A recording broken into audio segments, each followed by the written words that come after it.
Hello bachcho, let's read the question. The question says phloem in gymnosperms lack A. albuminous cells and sieve cells, B. sieve tubes only, C. companion cells only, and D. both sieve tubes and companion cell. तो इस question को answer करने के लिए we will use the key concept of phloem.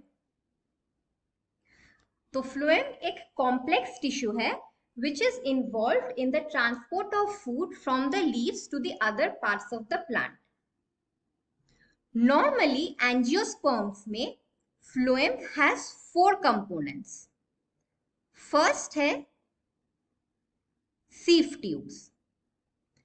Now these cells are living cells but इनके पास nucleus नहीं होता है. So they depend upon the companion cell for their function.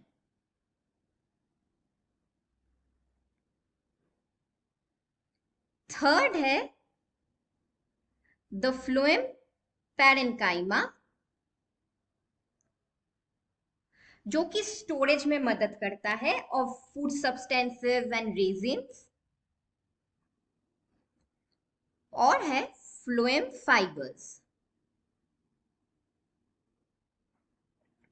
अब ये phloem fibers are the only dead component of the phloem tissue और ये mostly structural support देते हैं. नाउ अगर अब हम जिम्नोस्पर्म्स की बात करें, जिम्नोस्पर्म्स में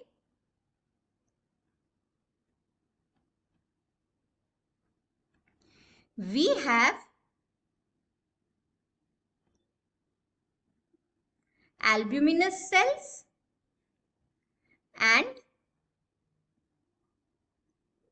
sieve cells. अब albuminous cells parenchymatous cell होते हैं and they perform the function of the companion cell. यानी कि the loading and unloading of sugar.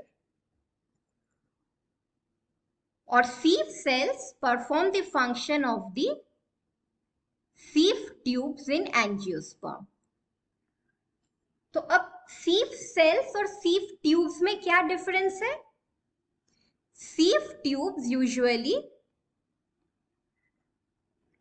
longitudinally stacked होते हैं. So they are stacked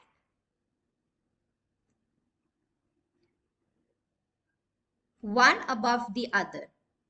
और इसे अरेंजमेंट के वजह से सल्यूट्स इजीली ट्रांसपोर्ट हो पाते हैं. बट अगर हम sieve cells की बात करें, they have very small perforations.